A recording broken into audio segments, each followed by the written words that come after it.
Behold, my glorious supporter, Feather of the Crow, has requested some discussion about kalimbas.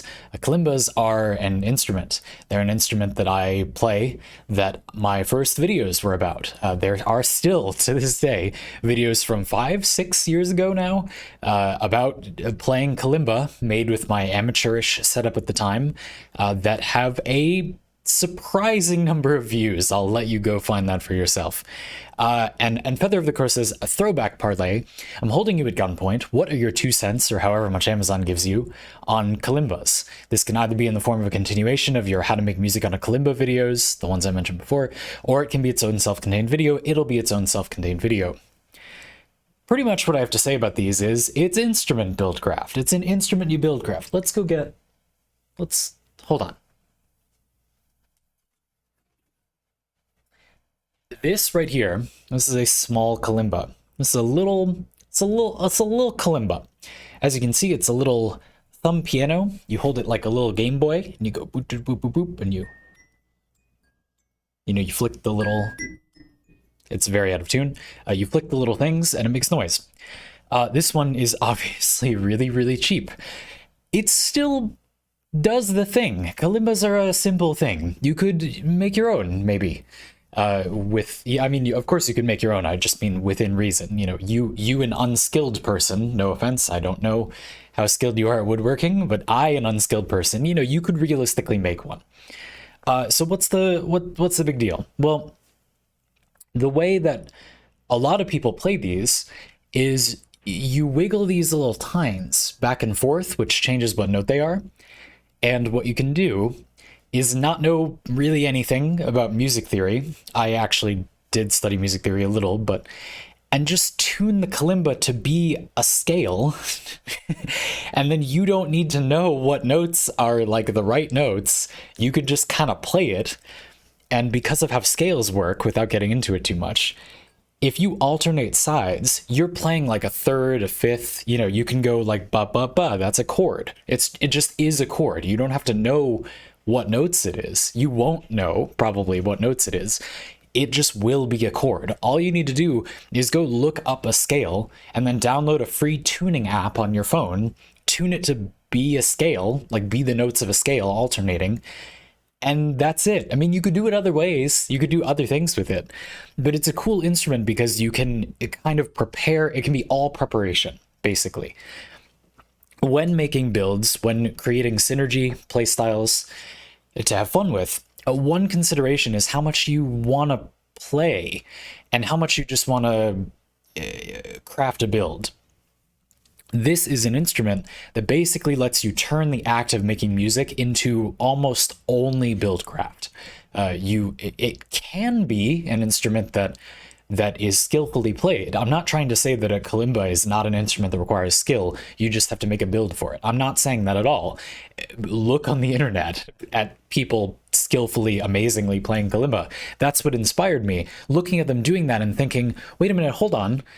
You don't need to be focused on music theory to do that. You can set up an interesting build and then be rhythmically impressive or just in the zone and make something really pretty and cool and fun, and make something beautiful and make music without being intimidated by needing to know the right way to do it or whatever. You can just hit the things like playing a Game Boy to the rhythm and make music. It's the best. It's the best instrument for all of the things, except the things it is not the best at.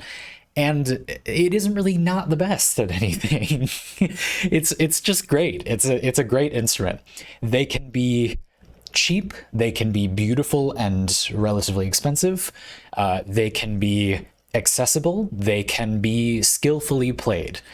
It is a great all-rounder instrument to have a relationship with, and I think you and basically everybody else in the entire world should get one. It's just the best, and that's why. I think the thing to say about kalimba, really, how far we've come, is that at the time that I started making a YouTube channel, you can probably guess that because I was making videos about kalimba, of all things, I didn't really know what I wanted to make videos about. And yet you can see how the very first thing I chose, I kind of long-windedly explained what I just explained to you here. And you can see how the person I am, this is just what I do. This is just the way I think. The buildcrafty thing is not what I chose to do. It's literally just who I am. This is just how I do everything. How I try to do everything, because it's what I like. This is the way I look at the world. The lens through which I choose to view the world is this. I don't even know if I really choose to. And this is the instrument that does that. Yeah, to me, kalimba is, obviously I want to bring back that kalimba series. I was going to make, okay, let's back up, because I was going to make a bunch of videos about kalimba. So let's talk about what those were going to be. It was going to be a tutorial series. But the thing about kalimba is that if there's any drawback, the thing it is not the best at is direction. It's an instrument that doesn't require any direction, but like Warframe, for example, being open-ended and allowing the player to do whatever they want isn't only a good thing, because some people find that very paralyzing. They don't know where to go. They don't know what to do. To be blunt with you, I don't have a lot of sympathy for those people. I think that life itself is pointless if you're not willing to give yourself your own direction. I understand, I have empathy for those people, but you have to learn how to do that for anything in life to be worthwhile. So there's really no point in saying that you don't like something because you have to make your own direction in it. Now, it's one thing if it's uncurated.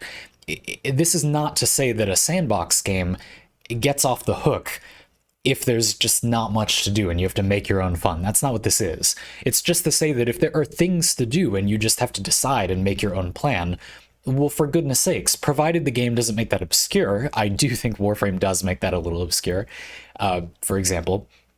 That's fine. There's nothing bad about that, really. A lot of games nowadays, you should be able to just do what you like, and if the game punishes you for that, it's not the best game, I think. Jerking you around at the beginning is not good. Having there be resources you're getting early on that you don't know, but you're supposed to conserve, that's just bad game design. That's not your fault. I'm not trying to say it is. My point is simply that making your own goal, having your own direction, that is something that you have to learn to do anyway. All of that being said, though, that doesn't mean that some general guidance wouldn't be welcome for an instrument that I think is as universal as a kalimba. So I was going to make a series about that. Now, I went in all sorts of directions for the first half a year I was making YouTube videos, and nobody watched them at all. They maybe got like 30 views at the most, usually less than 10. So when I say I was gonna make a series like that, I just had no idea what I was gonna do. I do still want to make something like that. I really don't think it would be that hard in the current state of things, if you will. I think that in my current living situation, if I could set up a camera angle that would work well, it would not be challenging or time consuming to make dozens of episodes of a series that just invites you to generally practice this or try approaching this way. When I said tune it to a scale, download a tuning app on your phone, that was probably the only sticking point for some of you listening. You probably thought, okay, I wouldn't hate seeing you do that. It's not, you're not an idiot, but yeah, it wouldn't be bad if I just kind of did that and showed you, and then you thought, oh yeah, I mean, I can do that. Of course you can do that, And I think that does have a place in a series. I don't think it would be so bad to have 1 or 2 episodes that did that and got your foot in the door. And then, there's a weekly episode that just invites you to do the thing for like a while. I don't know how many. And it would also be my own journey to make myself better at playing kalimba. I don't think that would be the worst thing. So yeah, that's what I would want to do with it if I was going to have a relationship with kalimba in the future. That's what it would be. That's what I would do.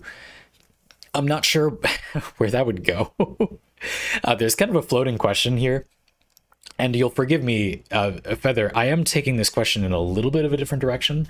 But what you're asking, I gather, is I mean, you said this can either be in the form of a continuation of the How to Make Music Technical Kalimba videos, or it can be its own self-contained video. So I gather that you would like me to make that.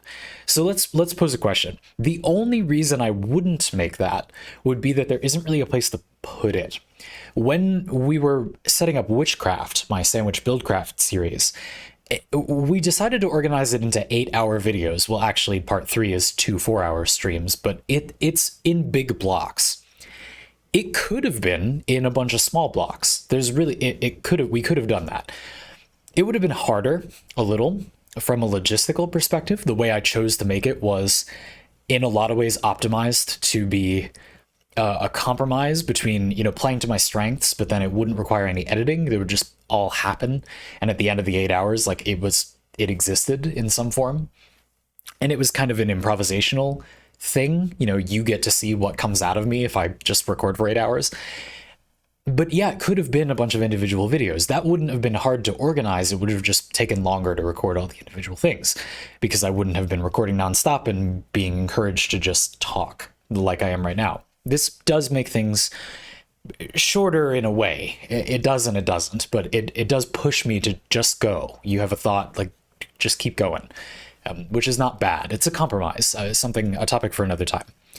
What isn't a topic for another time is this idea that it could have been a bunch of individual videos, but where would they have gone? If I'd uploaded all of that to my channel, a bunch of people would have just dipped because understandably they didn't want their subscriber box on YouTube to be bombarded with a bunch of random sandwich videos. I haven't really introduced to the YouTube audience on the Zannypants channel the idea that the channel is about buildcraft, synergy, customization, just making your own playstyles, rather than Warframe. Now, I do think the core audience understands that very well. I'm not saying they have no idea. And those videos aren't getting very many views anyway. The Zannypants channel is not doing well from a view perspective, for a variety of reasons. Again, a topic for another time, perhaps. But the point I'm trying to make is that there really isn't any form... not currently, and not what I want that channel to be in the future. Neither of those things would combine well with just bombarding it with a bunch of videos. Even if I did like a video a week for like a year or something, it's something like that, you can imagine, that it just wouldn't fit on the channel. It would constantly feel like an interruption. I just don't think it would fit that well. Maybe it would, I don't think it would.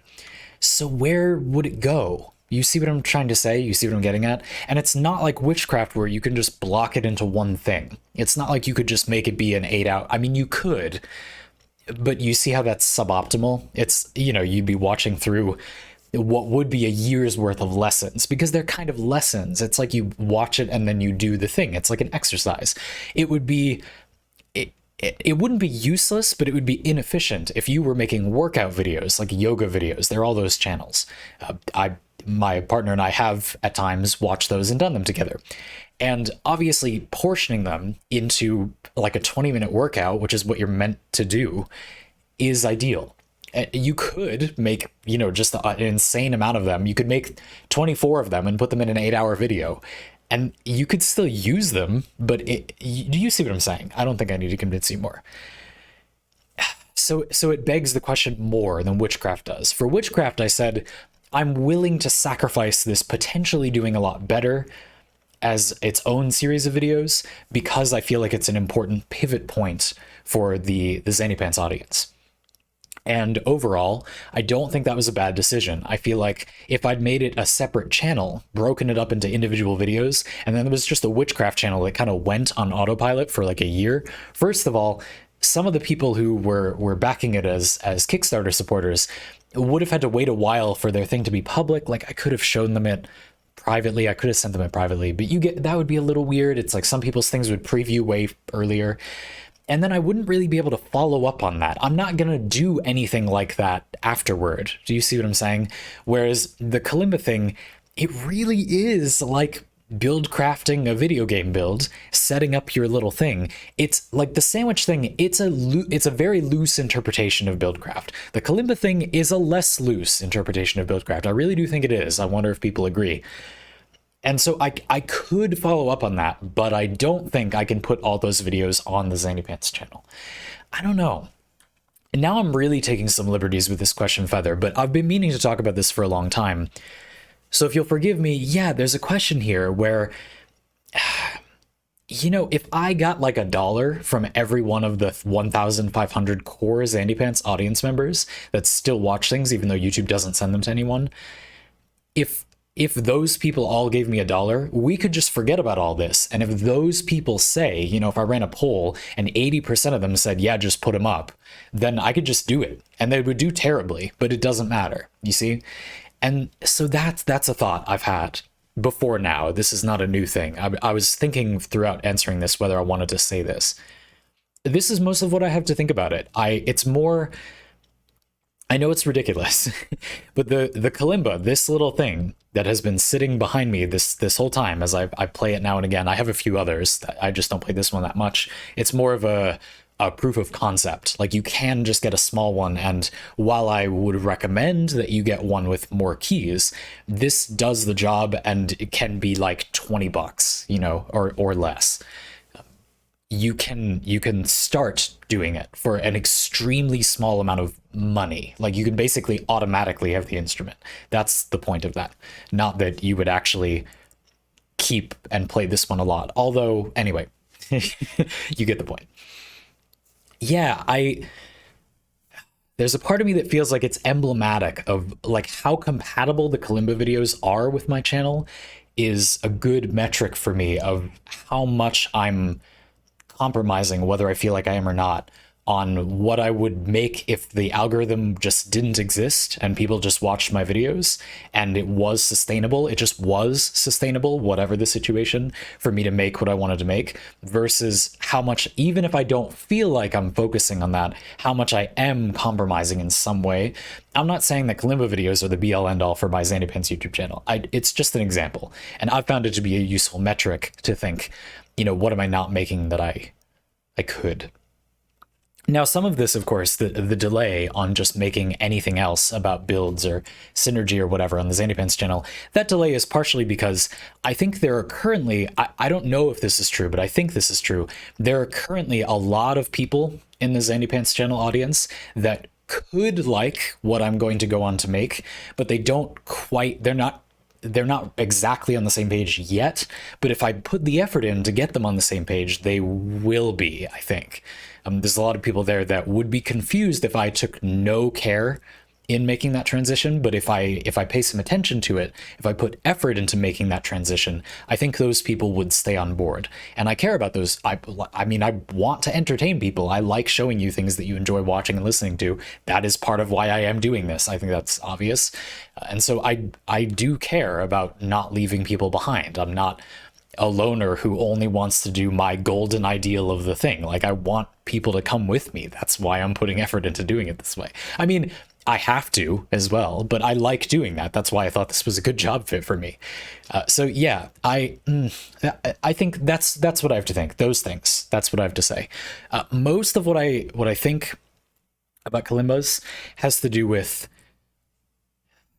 their relationship to my Zandy Pants channel, and I did pick to make kalimba videos on that channel not at random. I didn't just pick it because I was interested in it. I didn't pick it knowing I was going to be in this situation in 5 or 6 years, but I didn't have no idea where I was going to be in 5 or 6 years. I did try to put some direction, some future proofing into the channel. And yeah, I am also, I'll be honest, curious. Those kalimba videos from like 6 years ago, they did a lot better years after the fact. They had like 10 views for years, and then they exploded in popularity because of reasons, YouTube things. Did they get randomly recommended? Or did they piggyback off my other videos? I don't know. But hilariously, I have some of the more popular kalimba tutorials on the internet, even though they're very short, not that great, and from 6 years ago. And so if I follow up on them, I am curious. What I'm getting at is, if I became like the kalimba guy for a lot of people, do I want that? You see what I'm getting at here? So that's a question as well. Again, perhaps a topic for another time. There's this whole strategy thing that I'm pretty big on, that I've talked about before, that I've flirted with making a more formal video on. a sort of YouTube buildcraft topic thing about the audience I want to attract, about taking responsibility for the audience that making a certain kind of video will attract, and what making a certain kind of video does to your current audience. I think a lot of people are relatively ignorant of this, or it feels like too much to bite off. It would be overwhelming to take responsibility for, but I think it leads to having a happier life doing this for a job. And so I have long cared about it and increasingly understood what does and doesn't work well for it. So this feels connected to that. I'm not sure what else I have to say. Just to say, if you put something out on the internet like this, you got to think, do you want to become known as the drift frame guy? Yes, I did. I do. I do want that. It's a shame that a lot of the people that like drift frame haven't seen my drift frame videos that I have continued to make when topics arise, because YouTube isn't showing them to people. But at the end of the day, I still did make a name that has lasted for myself in the Warframe community of being someone who does the Warframe racing thing. And that reputation has not been to my detriment. That hasn't been a bad thing to be known for. But there are a lot of people, in fact, I think almost most people who have YouTube channels made a video at some point, or a series of videos at some point, that they became known for, and it would have been nice if they could have known looking forward that they would become known for that, because they maybe wouldn't have made that series if they'd known that, or they would have made it differently. They would have done something different. I could give lots of examples. As with many other things in this video, a topic for another time. If you wanted to see me go way off the rails with a Parley topic, this is worse than it's been for a lot. Well, okay, or better depending on what you wanted. Thank you very much, Feather. I really appreciate it. Thank you for asking. I'm happy that you're interested in this silly buildcraft instrument topic that I pioneered so long ago.